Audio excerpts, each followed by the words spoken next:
Halo teman-teman, selamat datang di channel Pucin Novel Audio. Jangan lupa subscribe ya. Terima kasih. Episode 89.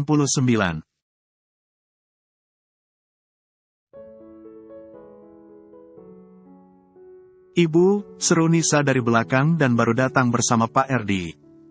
Kepada Nisa, Septi tak bisa menolak, walau sebelum itu, ia menjadi canggung kepada Septi. Dek Sepri enggak dibawa, tanya Nisa langsung menyusul Septi yang sampai keluar dari masjid, menunggunya di pintu masuk. Dek Sepri belum bangun, Mbak. Paling nanti bangunnya kalau ibu pulang dari sini, balas Septi yang kemudian menggandeng Nisa. Mereka sama masuk. Terlalu asyik sekaligus hanyut memandangi kebersamaan sang putri dengan Septi. Dokter Andri lupa, ada Anggun yang tengah ia hindari.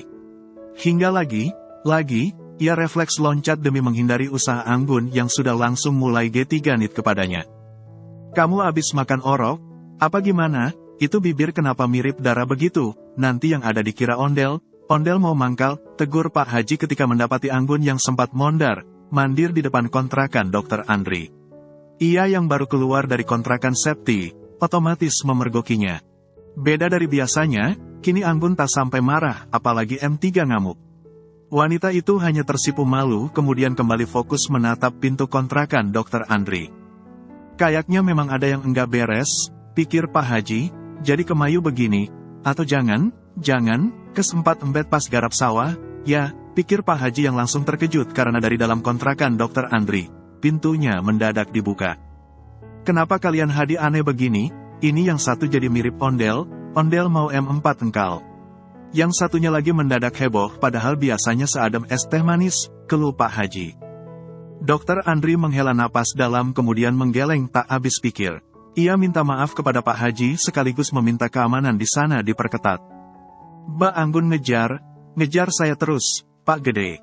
Terus kemarin juga, ada pasien saya ibu sedang antar anaknya periksa di sini, dijambak sama Mbak Anggun. Mbak Anggun bersikap seolah dia istri saya. Dan saya merasa sangat terganggu, tegas Dokter Andri. Ini saya berani keluar begini juga karena ada Pak Gede.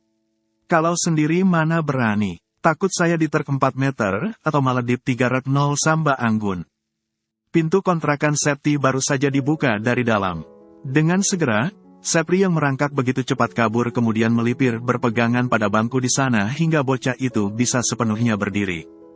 Hampir semua yang ada di sana langsung menjadikan Sepri sebagai fokus perhatian, termasuk juga Anggun yang sampai melirik sinis Sepri. Lain dengan Ibu Fatimah yang baru keluar dan langsung menyikapi keadaan dengan serius. Ibu Fatimah menanyakan kembali keluh kesah Dokter Andri yang tadi ia dengar sempat berkeluh kesah.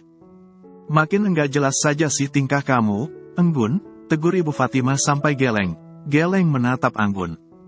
Yang penting kan pekerjaan di sawah sama beres rumah, sudah beres lah Bu Fatimah. Balas Anggun berusaha melakukan pembelaan diri. Ya bukan berarti kamu malah bikin warga kontrakan, apalagi Dokter Andri ketakutan begini, tegas Ibu Fatimah, pokoknya saya enggak mau tahu, ya. Saya enggak suka kalau warga kontrakan saya jadi enggak nyaman gara sikap kemayu kamu. Ketegasan Ibu Fatimah membuat Dokter Andri merasa sedikit lega. Ibu negara dilawan, lirih Pak Haji sambil memalingkan wajah bahkan perlahan memunggungi istri barunya. Anggun, kamu maksud enggak kalau saya sedang menegur kamu, kesal Ibu Fatimah. Dengan santainya, Anggun yang memang langsung kesal kepada Ibu Fatimah sengaja berkata, enggak, ia menatap Ibu Fatimah dengan tatapan menantang. Ibu Fatimah menggeleng tak habis pikir menahan amarah yang langsung membuncah hingga ia sibuk istighfar, Mbak ini diurus, dong. Peliharaan kamu, kesalnya melampiaskannya kepada sang suami. Anggun langsung tersinggung gara disebut peliharaan oleh Ibu Fatimah. Ibu Fatimah kalau bicara yang sopan, ya, apa maksudnya bilang aku peliharaan, sewot Anggun. Kamu yang sopan ya kalau ngomong sama orang tua. Apa maksudmu bentar mama aku, sedangkan tingkahmu makin hari makin enggak jelas, kesal Septi yang baru keluar sambil menuntun Ojan yang sudah rapi dan siap pergi ke masjid. Mamaku bilang begitu karena sudah terlalu gedek ke kamu. Kamu tahu gedek, kan? Kebangetan. Sebenarnya apa yang kamu cari? Otak kamu itu isinya apa selain malas dan nyusahin orang? lanjut Septi. Ibu Fatimah menghela napas pelan sekaligus dalam. Kalau memang dalam 1 minggu ke depan, dia masih seenaknya, sudah dilepas saja, Mbah. Buat apa bantu orang dablek macam dia? Jangankan terima kasih, mikir saja dia enggak. Nah, iya, kalau 1 minggu lagi dia masih begini, sudah terserah dia. Jangan izinin dia di sini atau sekadar memasuki wilayah sini. Urusan dia termasuk anaknya, terserah. Kalau memang dia tetap begini, mending anaknya suruh diadopsi orang saja karena mereka juga berhak memiliki hidup waras, tambah Septi. Bukan hanya Septi dan Ibu Fatimah yang penasaran karena Dokter Andri dan Pak Haji juga. Apakah tantangan yang Ibu Fatimah dan Septi berikan, bisa membuat Anggun berubah? Ketika petang menjelang malam, keluarga kecil Septi harus disibukkan dengan menghadapi Anggun. Hal yang manis bahkan indah justru tengah dirasakan keluarga kecil Arum. Bersama ketika anak mereka, Arum dan Kalandra tengah menikmati waktu santai di balkon hotel mereka menginap yang ada di Yogyakarta. Mereka tengah duduk di karpet empuk. Aidan sibuk mencoba mengajak kedua adiknya mengobrol. Azam dan Azura yang sudah bisa diajak berinteraksi, menjadi kerap tersenyum merespons setiap usaha Aidan. Sementara baru saja, Kalandra mulai mengabadikan interaksi manis ketiga anaknya melalui bidik kamera. Termasuk mengabadikan momen Arum yang dengan hati menyalakan lilin aroma terapi di sekitar mereka. Selain manis sekaligus romantis, suasana di sana memang sangat tenang. Meski ketika mereka melongok keluar termasuk ke bawah, hiruk pikuk di daerah istimewa dalam negara mereka, benar ramai dan memang nyaris jarang lengah. Sayang, kamu ke anak dong biar aku foto sekalian, pinta Kalandra. Arum langsung mesem kemudian bergegas duduk di antara Azam dan Azura yang tiduran di tengah karpet. Arum sengaja memangku Aidan yang sudah sangat pintar bergaya jika sudah di depan kamera. Setelah beberapa kali mengabadikan kebersamaan istri dan anaknya, Kalandra juga sengaja bergabung dengan keempatnya. Kalandra meninggalkan kameranya di tempat kamera khusus dan akan merekam kebersamaannya dengan keluarga kecilnya. Kalandra sengaja duduk sila di sebelah Arum kemudian mengambil Aidan yang ia taruh di pangkuannya. Nanti, kalau semuanya sudah sebesar sekaligus seaktif Mas Aidan, mana bisa kita romantisan leluasa?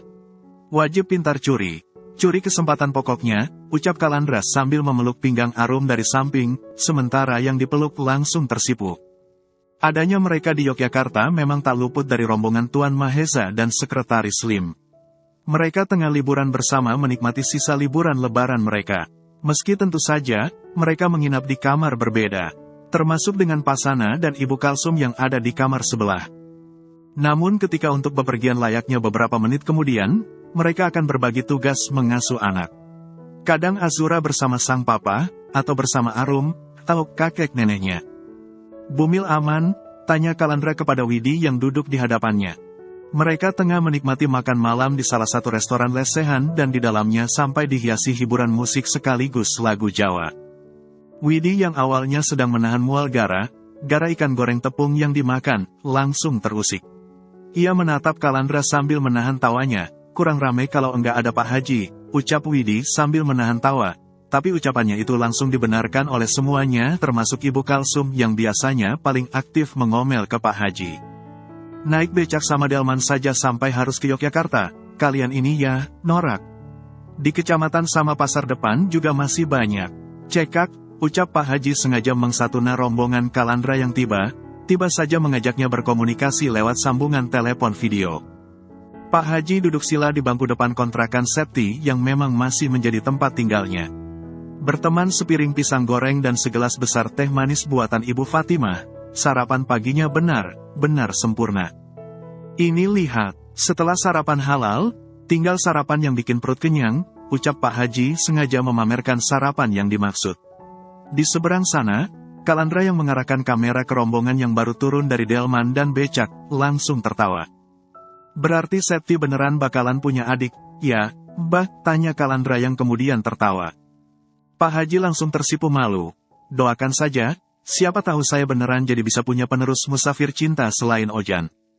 Kalau keturunan Ibu Fatimah kayaknya enggak bakalan dapat restu buat jadi generasi penerus musafir cinta, sih, komentar Arum sambil menyantap wingko hangat di seberang sana.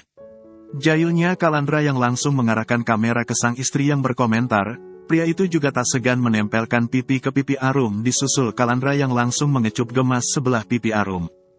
Pak Haji yang iri tak segan mengacungkan jari tengah tangan kirinya pada Kalandra. Namun yang ada, bukannya marah atau setidaknya tersinggung, Kalandra malah jadi tidak bisa berhenti tertawa. Sayang, itu kemarin baru ada yang nikah, tapi kok bulan madunya cuman keluar kecamatan, ya, enggak sampai keluar kota, ucap Kalandra sengaja menjadi kompor untuk Pak Haji. Pak pengacara bikin gara, ya, kalau saya sampai pergi ke lain negara bagaimana, balas Pak Haji. Ya malah bagus kalau memang benar, Bah, ajak istri baru jangan lupa, siapa tahu beneran jadi dapat anak laki, balas Kalandra sengaja menantang. Umi, sini, kita bahas bulan madu lagi. Bulan madu halal bin ibadah, seru Pak Haji dan sampai membuat Kalandra sibuk menahan tawa bersama Arum. Tak lama kemudian, Ibu Fatimah yang membawa baskom sedang berisi bahan gorengan, keluar. Ada apa? Tanyanya sambil menatap tak habis pikir sang suami yang begitu hobi merengek manja kepadanya. Umi Fatimah, katanya si Mbah mau ngajak Umi bulan madu ke luar negeri. Umi mau enggak? Siap loh, bentar lagi kan lebaran haji. Minta naik haji saja sekalian bulan madu. Ibadah halal kan? Ucap Kalandra dari seberang sana. Ibu Fatimah yang menyimak langsung menggeleng tak habis pikir. Kalian sama saja kalau sudah bercanda. Di seberang sana, lagi Kalandra tertawa. Tapi Ibu Fatimah mau kan, naik haji, mumpung suasananya pas. Apa yang baru saja Kalandra katakan berhasil mengetuk hati seorang Ibu Fatimah.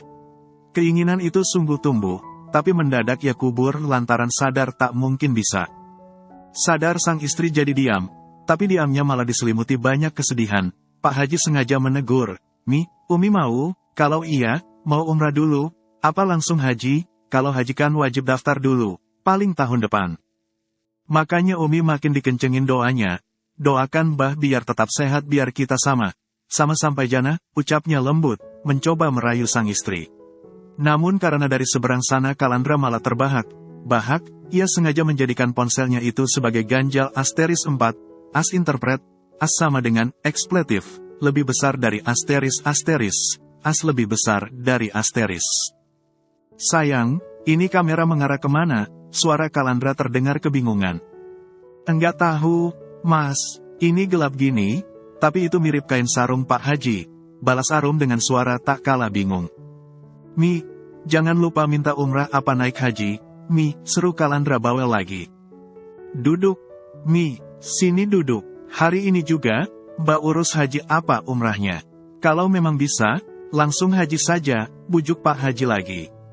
Ibu Fatimah nurut saja karena memang ingin umrah atau naik haji seperti yang diarahkan Kalandra. Setelah Ibu Fatimah duduk, Pak Haji sengaja mengambil ponselnya. Pak Haji langsung mengarahkan kamera ponselnya pada kebersamaannya dan Ibu Fatimah. Besok pas kami umrah atau naik haji, kami bakalan langsung telepon atau rekam videonya buat kalian. Kami bakalan naik unta. Untanya langsung encok kalau sampai kalian naikin, ucap Kalandra yang lagi tertawa. Ibu Fatimah, sini gabung. Nih, di belakang kami ada Candi Borobudur. Udara di sini kalau pagi gini seger banget. Tuh kan, masih banyak kabut, ucap Arum yang kemudian mengambil alih kendali ponselnya untuk mengarahkan kameranya ke sekeliling, hingga rombongan mereka termasuk anaknya yang bersama Pasana dan Ibu Kalsum, tersorot. Sebenarnya pengin banget, Mbak Arum. Masalahnya ini masih ngawasin Anggun, kan, balas Ibu Fatimah jujur. Memangnya bikin ulah lagi itu manusia, Bu? Tanya Arum dan kali ini langsung terdengar sewot. Ibu Fatimah menghela napas pelan sekaligus dalam, sekarang memang sudah jadi rajin. Salat selalu tepat waktu juga, tapi yaitu, ada maunya. Si Anggun kan naksir Dokter Andri. Ketakutan si Dokter Andrinya gara dipepet terus. Itu kemarin juga katanya, ada pasien wanita yang diamuk Anggun gara Anggun cemburu, seolah Anggun itu pasangannya Dokter Andri. Arum yang sudah langsung memasang wajah tidak nyaman langsung menggeleng tak habis pikir. Kalau sudah begitu saya jadi prihatin, yah, Bu. Jadi curiga juga, sebenarnya memang ada kelainan atau memang dasarnya pas pembagian otak, dia bolos? Hahaha, Ibu pengacara, untuk pertama kalinya, jurus taflonmu mental dan enggak mempan. Jangankan taflon, dukun sakti mandra berguna saja, kayaknya enggak sanggup kalau yang dilawan sekelas Anggun yang bebalnya kebangetan. Pak Haji kesulitan menyudahi tawanya. Ibu Fatimah berangsur menyisihkan baskom berisi bahan gorengannya, menaruhnya di lantai bawah bangku takut Sepri atau Ojan datang dan malah buat mainan karena 2 hari berturut-turut, hal tersebut sungguh terjadi. Ini kan perjanjiannya kami kasih dia waktu 1 minggu. Kalau 1 minggu dari hari kemarin dia enggak berubah jadi lebih baik juga, kami sepakat enggak mau menerima dia lagi. Saya sengaja memberi dia kesempatan untuk kesekian kalinya karena saya tahu makna kesempatan itu sangat luar biasa. Sebelum di titik sekarang pun, saya bukan orang baik. Termasuk sampai sekarang, saya masih belajar buat jadi orang baik. Hanya saja, jika kesempatan yang terus kami berikan malah dia sepelekan, saya termasuk orang di sini juga enggak bisa terus direpotin, jelas Ibu Fatimah. Dari seberang, Arum sudah langsung mengangguk prihatin di tengah tatapan wanita itu yang nasih tampak sangat prihatin. Tapi asli loh, kalau aku yang jadi Andri juga pasti takut. Kejar orang bar enggak pernah mikir. Jangan sampai agenda 4 muk, mengamuk sampai terulang deh, komentar Kalandra yang kemudian sampai menanyakan perkembangan hubungan Septi dan Dr. Andri, tapi pasangan Parubaya yang ditanya, kompak menggeleng. Nah itu, Septi beneran enggak mau nikah lagi. Malahan Anggun yang terus pepet si Andri. Hahaha, serga Pak Haji yang lagi kesulitan tertawa. Apalagi ketika Anggun yang sudah memakai baju ke sawah datang dengan rias tebal di wajahnya yang tidak menyatu dengan warna kulit Anggun lantaran kelewat dekil. Jadi artis kamu, Anggun, Ngun, sini, saya foto, ucap Pak Haji di sela tawanya. Janganlah Pak Haji. Saya berani dandan begini kan hanya buat Mas Dr. Andri. Anggun malu menggunakan kedua tangannya untuk menutupi wajah. Sementara yang menyaksikan, baik itu Arum dan Kalandra yang masih menghiasi layar ponsel Pak Haji, juga Ibu Fatimah yang masih di sana, langsung istighfar sambil menggeleng tak habis pikir. Seiring bergulirnya waktu, Anggun menjadi makin bersemangat dalam bekerja. Baik pekerjaan di sawah yang kadang membuatnya nyaris setengah sekarat, maupun pekerjaan di rumah utama milik Pak Haji. Di rumah gedong berlantai 2 itu, Anggun bekerja layaknya art kebanyakan, mengurus 2 istri Pak Haji berikut keluarga yang tinggal di bawah atap sama. Terakhir ketika sore menjelang petang, Anggun akan mencari sekaligus memberi pakan ikan lele dumbo. Penuh semangat bahkan kadang sambil menyanyikan lagu dangdut, Anggun memenuhi 3 kolam ikan lele dumbo yang ada di belakang kontrakan ia tinggal, menggunakan pakan sejenis kangkung, daun talas, mengkudu matang, dan juga pakan lain yang kadang sudah Pak Haji siapkan. Hanya saja, alasan Anggun sangat semangat bukan karena anak-anaknya. Malahan Anggun lupa kepada anak-anaknya, termasuk kepada Supri yang sempat menjadi satunya cinta seberapapun menyebalkan pria itu. Tanpa terkecuali alasan Supri sampai masuk bui dan itu sampai membuat Septi melahirkan Septi. Belum alasan Supri kehilangan mata kanannya yang sampai buta permanen dan itu efek mengintip Arum mandi. Semua yang berkaitan dengan Supri apalagi anaknya, bagi Anggun sungguh sudah tak penting lagi. Rasa cintanya kepada Dr. Andri lah penyebabnya. Kini bahkan Anggun ingin memiliki tubuh langsing agar ia bisa meluluhkan hati seorang Dr. Andri. Mbak Anggun sudah jenguk anak Mbak, atau setidaknya memikirkan mereka. Itulah pertanyaan yang Dr. Andri berikan kepada Anggun ketika mereka bertemu. Di senja menuju petang dan kerap menjadi nuansa romantis bagi mereka yang sedang kasmaran layaknya Anggun kini, malah menjadi mendadak horor bagi dokter yang didatangi. Tentu saja karena kini benar sunyi. Pulang tidak ada Nisa di rumah dan Dr. Andri ketahui sedang ikut jualan di warung Septi, Dr. Andri memang akan langsung ke sana. Dr. Andri terlalu takut diapa-apakan oleh Anggun. Apalagi kini tidak ada Ibu Fatimah maupun Pak Haji karena keduanya pun sedang bantu di warung sambil mengasuh Sepri dan juga Ojan. Di sana Dr. Andri sungguh hanya sendiri karena sang papa pun masih tugas di puskesmas. Asli, kalau Nisa enggak telanjur dekat dengan Septi dan Septi sekeluarga termasuk Pak Haji juga baik banget. Aku sudah pindah dari sini semenjak Anggun mendadak lebih agresif dari waria, batin Dr. Andri segera menuju motornya yang terparkir di depan kontrakan. Anggun yang ditinggalkan buru mengikuti. Seperti semenjak Anggun tertarik kepada Dr. Andri, kali ini wanita yang tubuhnya 2 kali lipat lebih besar dari Septi juga merias wajahnya sedemikian rupa. Dan bagi Anggun sangat sempurna, Mas dokter baik banget mau memikirkan anak saya. Hanya orang tua enggak mikir sekelas Mbak saja yang enggak pernah memikirkan anaknya, tegas Dokter Andri.